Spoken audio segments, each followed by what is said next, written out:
Hello YouTube friends, welcome back to my channel. If you're new here, welcome. My name is Jeanette and this is my channel New Way to Live. This channel is designed to document my quest to lose weight following my VSG procedure, find my purpose or purposes in life, and pretty much take my life back.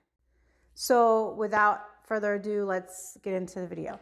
Now the last video that I did, which was I think not this Friday that just passed because this was the Friday before Easter, but the Friday before that, so about a week ago, was Q&A style on what bariatric surgery is, why I chose bariatric surgery, some of the experience that I had on my quest through weight loss surgery.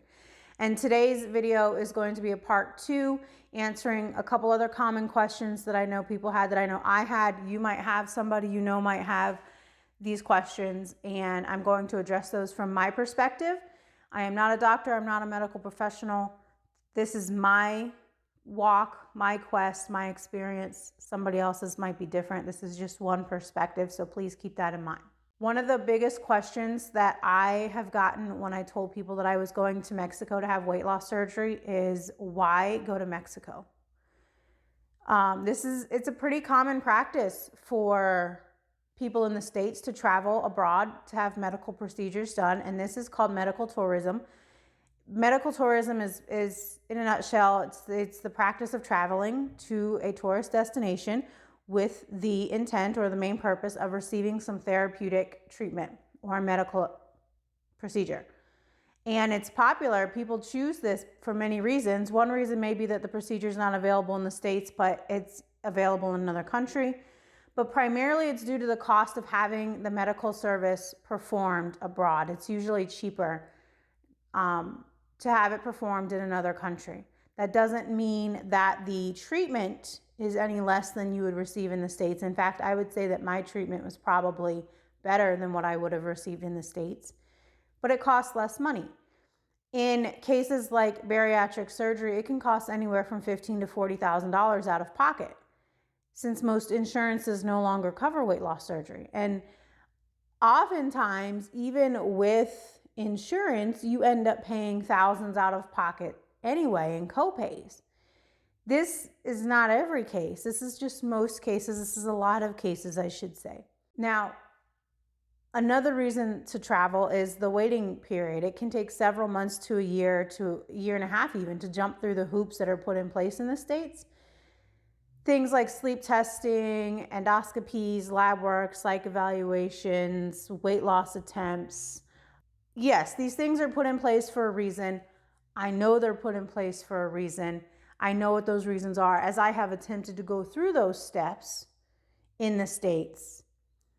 In my case, when I went through those steps in the States trying to get weight loss with my insurance, those steps that were put in place actually pushed me past the deadline that the insurance company had in place. Therefore, by the time I had completed and jumped through all of those hoops, the insurance said, no, we're not going to cover it now. So yes, these hoops are put in place for a reason. They make it very difficult. Not everybody needs to jump through these hoops. If you don't have sleep apnea problems, you don't need to go get sleep tested. If you are already seeing a therapist, you don't need to go through psych evals if your therapist says that it's safe for you to do this, etc., etc. Traveling during COVID, this is a question that I've gotten. Why would you want to do this during the pandemic? And if you see me looking down or reaching forward, it's because I do have notes up here. Traveling during the pandemic was not as bad as everyone makes it out to be. Yes, the planes were packed. We flew through American Airlines. They were not leaving spaces between the seats. This could have been for various reasons. It may have been the airports we were flying in and out of. We were going to DFW and San Diego. Both of these are heavy military airports, so there was a lot of movement going on. But they did have precautions in place, like masks were required to be worn, regular masks, not the bandana masks or the goiters. You had to have a regular face mask covering your nose and your mouth at all times. Snacks, they handed snacks out in like prepackaged baggies on the plane to prevent excess touching, I guess. with little hand sanitizer wipes. But I will say that it was virtually impossible to social distance in the airport waiting to board due to how many people were on the plane. That being said, we did everything in our power that we could to do our part. We wore our masks. During the flights, we wore 2 masks.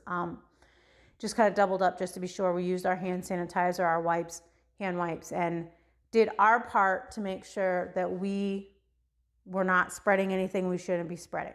That's really all you can do at a time like this, is do your part. You can't control what other people do.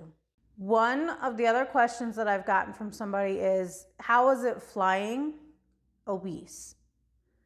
This is very uncomfortable. The seats are very small in the airplane. There's very little space between the rows. I personally prefer to sit near the window. I feel like there's a little extra room there and I can like kind of squeeze over. Luckily, I sat next to my husband, and I think there were like 2 flights, 1 or 2 flights where we actually had somebody sitting next to us. Other than that, it was just us. On the flight home, I do recommend, if it is possible, to upgrade your seats to the extra leg room or extra space. You typically get earlier boarding. Having extra leg room was really nice. Plus, when we did upgrade, we didn't have anybody sitting next to us because people don't want to pay for the upgrades. So I upgraded on the way back for both of us, and it was a lot more comfortable. Now, here's the big question that I've been getting is, where did I go and how much did it cost? I went to Pompeii Surgical in Tijuana, Mexico. There are several other places in Tijuana. There's Mexico Bariatric Center. There's the Tijuana Bariatric Center, Obesity Control Center, Oasis, just to name a few. There's a lot. I chose Pompeii because after researching the facility, which, remember in the last video or the video before that, one of the things that you're going to do if you're on this journey or on this track to get bariatric surgery, especially, is you're going to research. Regardless if you're having it done in the States or out of the country, you're going to research. By research, I mean Facebook groups, Google, YouTube, looking at their website from top to bottom, inside out, several times over. You could kind of get an idea of how a company runs or how professional they are, how tech savvy they are by their website, which I know is like, it's not an end all be all, but it's just something that I look at. I thought it over for a bit. One might even say prayed about it. They called to me. When I say called to me, it was after looking at all of these other places. I had sent them to my best friend to look at, sent the one that I had chosen, and I was like, hey, look at this website. Tell me what you think. She did her reviews. She found everything that I found and was just like, that was the place that called to me. That was the place that my heart decided to settle on. I feel that it's important to add, if this is something you're considering doing and you're researching, do not rely on Google reviews. Google reviews are just one area in where people share their thoughts. Do not rely on Google reviews alone. We tend to only see the negative reviews when we look at Google, which is fine. You want to have the negative reviews. You don't want to see just positive stuff. But don't base your decision on, well, I'm not going to go there because that one negative review on Google or those 2 negative reviews on Google. Keep in mind that those 2 negative reviews on Google are out of tens of thousands, hundreds of thousands of patients that they've seen. When people leave reviews on Google, they often leave more negative reviews than positive reviews. And again, it's important to have the negative side of it, but don't base it solely on that 1 or 2 negative reviews. The big question that I've been getting is, how much did you pay? What does that include? So I'm going to go through the list of what I paid and what the total cost was, and then give you my thoughts on that. So the procedure itself for the vertical sleeve costs $5,300. They have other procedures, different costs. The procedure that I got, the VSG, was $5,300. And then I actually financed $2,200 through their in-house financing. With that, there's a $200 finance fee. So really I'm paying $5,500 for the procedure, which I've already paid more than half of it.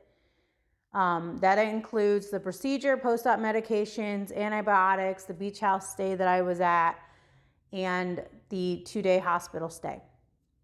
Plus all of the testing, any testing that they did while I was there was all included. I paid an additional $175. This was to secure a private room at the clinic so that we could social distance a little better. Otherwise, we would be sharing a room with a patient and potentially another companion. There would be up to 4 people in the room. This upgrade also included both of our beach house stays to king-size beds and private room bathrooms. So the bathroom's in the room instead of outside of the room. Then before leaving the beach house, they offer to go to the pharmacy for you and pick up some things that you can't get here without a prescription, like B12 shots or fluconazole to fight any yeast infections. I spent $20 on a bottle of 30 fluconazole because of the amount of medications that they pump you full of antibiotics. They give you antibiotics afterwards, medications afterwards. I wanted to be prepared for any yeast infections that might arise. Luckily, I haven't had any issues and I haven't had to use it. Anthony spent $30 on 4 meals. That includes tips for them delivering, and it was 2 lunches, 2 dinners. Then including tips, and then so we spent $200 on souvenirs and 20-ish on tips throughout the stay. Flights were about $850-ish round trip for 2 people. It included the return flight and the seat upgrade, so not too bad. I probably could have got it a little cheaper. If you're looking for flights, a trick that I know some people have said works is when you tend to search for flights and you search over and over and over and over, they know that you're searching based on your IP address. They know that you keep coming back, so the prices are going to change. If you search in incognito mode and you book your ticket towards the beginning of the week, it tends to cost less than if you wait until Thursday or Friday or Saturday to book your ticket. I don't know why this is, it just is. And doing it incognito mode lets them know that, hey, this is a new person looking, not the same person. Parking at the airport was $68. We paid for covered parking with shuttle service to make sure that the vehicle was secure. I didn't want to bother anybody with having to take us and pick us up from the airport since it's a little bit of a drive from our house. So the total in all of this, $5,500 for the procedure, $175 in upgrades, $20 in medications, $200 in souvenirs, $30 on food, $20 on tips, $850 on flights, parking was $68. The total that I spent, $6,863, plus little costs here and there beforehand, like buying travel toiletries, kitchen tools, and equipments that'll come in handy later on. Could I have done it for less? Yes, I did. But just because it was less expensive to have it done in another country didn't mean that I wanted to go cheap, if that makes sense. It may cost less, but also it was an experience. It was kind of like a mini vacation, and I didn't want to cheap out on the whole thing. It's my health that we're talking about. I also didn't want to be stressed out. I wanted to make sure that we had everything we needed, and we did. $6,863. That's what I paid. You may pay more. You may have different upgrades. You may decide to go stay at the biggest room that they have or stay longer. That's up to you. You may pay less. You may decide to stay sooner. You may live closer and not have to go through the airports that we went through. You may not have to go through the airports at all. If you live in San Diego, you can drive. So everybody's dollar amount is going to be different. The general cost that I have found is between $5,000 and $700 or $7,000. Now I could have gone to Vegas. Vegas has a clinic, but theirs starts at $7,000 plus travel, plus lodging. I don't even remember if you could take a companion, but I've been to Vegas. I've never been to Mexico. I wasn't excited to go back to Vegas. So there you have it. You've got how much I paid, where I went, which I'll leave it down in the notes, how much I paid. I'll leave down the notes, link to the place I went. Medical tourism is a real thing. People do it. If it's something you're considering doing or your friend is considering doing or your spouse, It's not crazy. Don't think that it's crazy. A lot of people do it. There is no weigh-in today, and the reason why this video wasn't posted Friday was because I took the weekend off for Easter, but there will be a weigh-in video on Friday. And the next video is going to be same style, Q&A style, but what I want to talk about is my first 4 weeks of the diet that they had me on. And the reason I haven't really been talking too much about it on here yet or on Instagram, if you follow me on Instagram, is because there's not really much to talk about.